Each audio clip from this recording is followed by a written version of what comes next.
पहले तो मैं आपको बच्चों को जैसा आपने बताया ये तो बता दूँ कि सिलेबस में ठीक है माइनर से चेंज हुए हैं और जैसे कंप्यूटर नेटवर्क में सर ने बताया कुछ टॉपिक हटा है, कोई टॉपिक ऐड हुआ है, तो बहुत ज़्यादा ऐसा चेंज नहीं है कि जो लोग पहले से प्रिपरेशन कर रहे हैं, उन्हें किसी भी तरह की टेंशन लेने की आवश्यकता है। जो ऐड हुआ है वो आपको करा दिया जाएगा।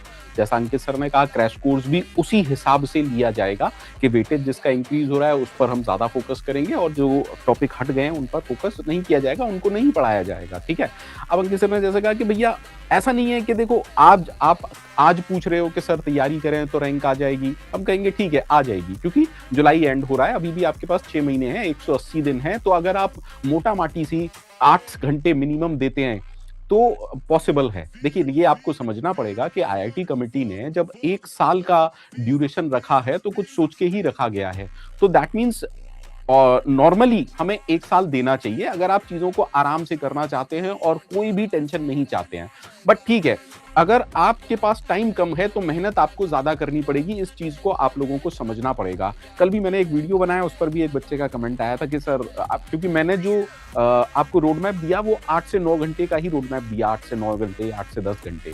तो फीज़िबल अगर आप रैंक भी लाना चाहते हो, टाइम भी कम है, तो यार फीज़िबिलिटी तो यही कहेगी ना कि आपको अ, पर डे का ड्यूरेशन बढ़ाना पड़ेगा ना। अब आप ये कहो कि यार 1 साल की जगह हम 6 महीने तैयारी कर रहे हैं, उसमें भी अगर हम 1 साल तैयारी करते तो 5 घंटे पढ़ते और अब भी हम 5 घंटे पढ़ेंगे, तो क्या ये पॉसिबल है? यार सिंपल सी कैलकुलेशन है, बेसिक मैथ्स तो आप सारे लोग भी जानते हो, आपको एफर्ट्स डबल करने पड़ेंगे ना। तो अगर आप नॉर्मली 4 घंटे भी पढ़ते पूरे साल, तो आपको अब मिनिमम 8-1 घंटे पढ़ना ही पड़ेगा। तो यस पॉसिबल है, 6 महीने में भी पॉसिबल है, लेकिन आप मान के चलिए मिनिमम 8 टू 10 आवर्स आपको देने पड़ेंगे क्योंकि अगर मैं 10 घंटे का भी हिसाब लगाऊं तो लगभग 1800 घंटे आप लोगों के पास हैं और 1800 आवर्स में एक अच्छी डिसेंट रैंक आप लोग ला सकते हो, लेकिन प्रॉपर स्ट्रेटेजी फॉलो करनी पड़ेगी, प्लान को एग्जीक्यूट करना पड़ेगा। अब आप ये सोचो कि 1 अगस्त से हम तैयारी करेंगे और उसमें कोई प्लान फॉलो नहीं करेंगे, इधर उधर एक्सप्लोर करेंगे, तो होगा क्या, एक्सप्लोरेशन में ही टाइम चला जाएगा क्योंकि क्या है कि यार देखो यूट्यूब का ज़माना है, रील्स का ज़माना है और इधर-उधर बच्चे भटकते रहते हैं। अगर आप यूट्यूब को फ़ॉलो करेंगे, अगेन आपके मन में क्या विचार आएगा? ABC faculty, XYZ faculty, UVW faculty, है ना? ये वाली कोचिंग, वो वाली कोचिंग, अच्छी वाली कोचिंग, ये वाली तो आप इसी सब में 15 से 20 दिन खराब कर देंगे और उसके बावजूद आपके पास ये आंसर नहीं होगा कि कौन-सी कोचिंग में पढ़ा जाए, ठीक है? कि फ्री कोर्स से पढ़ा जाए। तो आप अगर इस एक्सप्लोरेशन वाले टाइम को बचाना चाहते हैं, तो आप पक्का एक एक मेंटरशिप वाला कोर्स ज्वाइन कर लीजिए जिसमें एक स्ट्रक्चर्ड प्लान आपको मिले और इधर-उधर एक्सप्लोर करने का टाइम आपका वेस्ट ना हो, तब तो ये पॉसिबल है।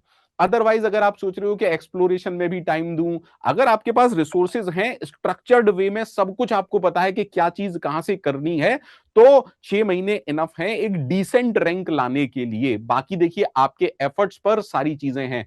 हम लोग या कोई भी आपको सिर्फ और सिर्फ गाइडेंस प्रोवाइड करा सकता है। कई बच्चे क्या करते हैं, रिसोर्सेज को बहुत ज्यादा कलेक्ट कर लेते हैं, इसका भी कोर्स, इसका भी पायरेटेड कोर्स, इसकी रिकॉर्डिंग, है ना, यहाँ की टेस्ट सीरीज, वहां की टेस्ट सीरीज। रिसोर्स ज्यादा रखने से रैंक नहीं आती है। अगर ऐसा होता तो बच्चे सिर्फ रिसोर्स कलेक्शन पर ध्यान देते। आपको एक रिसोर्स को फॉलो करना है, एक प्लान को फॉलो करना है, तब तो ये पॉसिबल है। तो फाइनल में यही कहूंगा कि 6 महीने में भी पॉसिबल है, लेकिन 1 महीने बाद अगर आप पूछें सर अच्छी रैंक आ जाएगी था, तो मैं ये कहूंगा कि रैंक आ जाएगी, है ना। अब वो कितनी रैंक आएगी वो अगेन मेरे कहने के लिए काफी नहीं है। तो अगर आप वाकई सीरियस गेट एस्पिरेंट हैं, पास्ट में मत जिए और आज से ही तैयारी कीजिए, आज ही एनरोल कीजिए, सिलेक्शन को एंश्योर कीजिए। अभी देखिए एक बच्चा कह रहा था, कुछ कमेंट मैंने देखा था, तो वो कह रहा था टेंशन हो रही है सर गेट की एंड लाइफ की, शायद कोई मेरे को नाम नहीं क्लियर कट समझ में आ रहा है। तो देखो यार टेंशन लेने की जरूरत नहीं है क्योंकि टेंशन लेने से क्या होगा, है ना। और अगर ये टेंशन इसलिए है कि पढ़ाई आप 6 महीने से कर रहे थे और वो वाली टेंशन है कि क्या होगा, तो ये अच्छी टेंशन है ना। कई बार लाइफ में ना ये डर कब आता है, देखो यार स्विमिंग पूल में, है ना, कूदने से कौन डरेगा।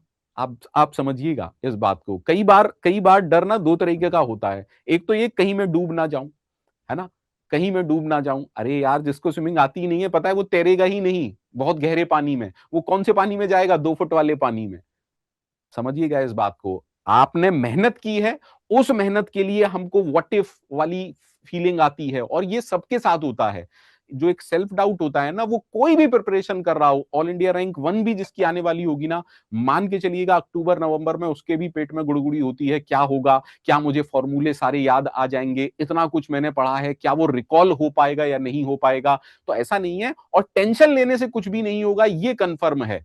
अगर आपने आज तैयारी शुरू करनी है तब भी टेंशन मत लो, आप पढ़ते आ रहे हो, किसी भी चीज की टेंशन है मत कीजिए, क्योंकि हर चीज का सॉल्यूशन होता ही होता है। तो मुझे लगता है बच्चों को आज से ही पॉजिटिव डायरेक्शन में काम करना चाहिए और आज से ही तैयारी शुरू करनी चाहिए। तो आपने कहा सर हर चीज का ना एक प्रोसीजर होता है, मतलब ऐसा नहीं है कि जी। आप चाहे लॉन्ग जंप की अगर तैयारी कर रहे हो तो ऐसा नहीं है कि पहले दिन ही 10 मीटर कूद पाओगे या 4 मीटर कूद दोगे या 3 मीटर कूद दोगे। तो आपको धीरे धीरे ना समय लगेगा। तो स्टार्टिंग जो करनी चाहिए वो हमें एक छोटे से अचीवमेंट से करनी चाहिए, छोटा टारगेट लेना चाहिए, और उससे फायदा भी होगा। जब आप एक पर्टिकुलर सब्जेक्ट पढ़ रहे हो, उस सब्जेक्ट के एक टॉपिक का अगर आप टेस्ट दे रहे हो, तो दैट मींस आपका टारगेट, आपकी डोमेन बहुत कम है, और उसमें आप जब अचीव करेंगे तो एक कॉन्फिडेंस आपके अंदर आएगा। तो सबसे पहले बच्चे को सब्जेक्ट वाइज भी नहीं देना, सबसे पहले आपको टॉपिक वाइज टेस्ट देने हैं। टेस्ट का पर्पस मार्क्स होने चाहिए? नहीं, टेस्ट का पर्पस कभी भी मार्क्स नहीं होने चाहिए। टेस्ट का पर्पस होना चाहिए कि मेरा इंप्रूवमेंट हो रहा है या नहीं। अब बच्चा इस इंप्रूवमेंट को भी सर मार्क्स के टर्म्स में देखता है। नहीं भाई, improvement in terms of silly mistakes. Improvement आपको ये देखना है कहीं कोई मेरा कॉन्सेप्ट मिस तो नहीं हो रहा, कहीं मैं बार बार सेम गलती तो रिपीट नहीं कर रहा हूं। तो आप टॉपिक वाइज टेस्ट दीजिए, नोट कीजिए गलतियां अपनी, फिर जब उसी टॉपिक का दोबारा टेस्ट देंगे तो आपको ये ध्यान में रखना है कि वो मिस्टेक्स दोबारा रिपीट ना हो। तो आपने एक सब्जेक्ट के पहले टॉपिक वाइज टेस्ट दे लेने, मतलब पहले आपको जो करना है वो सबसे पहले टॉपिक वाइज टेस्ट पर फोकस करना है। देन आपका सब्जेक्ट कवर अप हो गया, देन सब्जेक्ट वाइज फोकस करिए। उससे क्या होगा, आपने डोमेन एरिया बढ़ा दिया, अब आप सब्जेक्ट, पूरे सब्जेक्ट पर फोकस कर रहे हैं। जब आप इसमें निपुण हो जाएं तब आपको मल्टी सब्जेक्ट पर काम करना है कि आप 3-4 सब्जेक्ट्स को पैरेलली हैंडल कर पाते हो या नहीं कर पाते।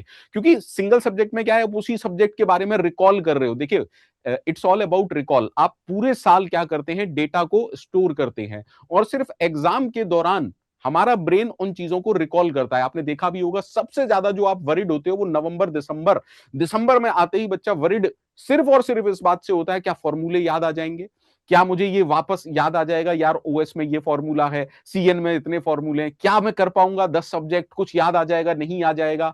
ये सब स्टूडेंट्स का मतलब चिंता का कारण होता है। तो ये चीजें धीरे धीरे आप सीखेंगे जब आप मल्टी सब्जेक्ट पे आ जाएंगे। अब फाइनली जब आप मॉक देते हैं तो सारे सब्जेक्ट्स को एक साथ हैंडल करना सीखते हैं कि भैया 65 मार्क्स, क्योंकि देखिए इंपॉर्टेंट क्या है, आपके पास 10 सब्जेक्ट हैं, 11 सब्जेक्ट हैं, जितने भी गेट में सब्जेक्ट्स आ रहे हैं वो सबको आप हैंडल कर रहे हो। तो पहले तो ना आपका दिमाग इस चीज को समझेगा कि कैसे मुझे हैंडल करना है। क्योंकि देखिए, जब गेट का एग्जाम आता है ना, एक्सपेक्टेशन से अगर ऊपर जाएगा तब भी परेशानी होती है, एक्सपेक्टेशन से नीचे जाएगा तब भी परेशानी होती है। तो धीरे धीरे जब आप ज्यादा मॉक टेस्ट देते हैं ना, तो वो कामनेस दिमाग में आती है, दिमाग उन चीजों को समझना शुरू करता है कि हाँ भाई, अगर ऐसा आया तब भी ठीक है। तो धीरे धीरे आपके ब्रेन को एक्चुअली आप ट्रेन करते हैं। तो मुझे लगता है कि सबसे सही तरीका यही है। उल्टा तरीका मत अपनाइए कि पहले मॉक टेस्ट देते हैं, उसके बाद मल्टी सब्जेक्ट, फिर सब्जेक्ट, फिर टॉपिक वाइज। ठीक है, तो तरीका यही है कि पहले आप टॉपिक वाइज दीजिए, फिर सब्जेक्ट वाइज दीजिए, फिर मल्टी सब्जेक्ट दीजिए, एंड फाइनली आप मॉक टेस्ट दीजिए। और अगर आपने प्रिपरेशन ऑलरेडी स्टार्ट कर दी है, मतलब 3-4 सब्जेक्ट हो चुके हैं, तो मैं कहूंगा आप कम से कम 20 मॉक जरूर दीजिएगा। और अगर आप एक अच्छी सिचुएशन में है, 6 से 7 सब्जेक्ट हो चुके हैं, तो मेरे लिए मैं ये कहूंगा 30+ मॉक टेस्ट आपको देके जाने हैं, क्योंकि मॉक टेस्ट आपकी रैंक डिसाइड करेंगे। कंफर्म है ये बात, टेस्ट सीरीज मॉक आपकी रैंक डिसाइड करते हैं।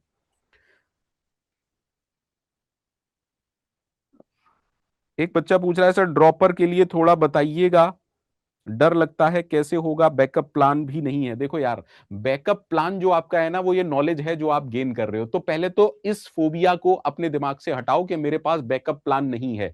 क्योंकि हो क्या रहा है कि हम गेट के एग्जाम में भी ना, देखिए, आपने तैयारी की, तैयारी का मतलब क्या है, आपने सब्जेक्ट्स अंडरस्टैंड किए, आपने अच्छी लर्निंग की, दैट मीन्स कुछ एड ऑन ही किया ना। आपने पूरे साल तैयारी करके अगर अगर अच्छे से आपने वाकई में तैयारी की है, प्रिपरेशन की है, तो आपके 10 कोर सब्जेक्ट बेहतरीन हो चुके होंगे।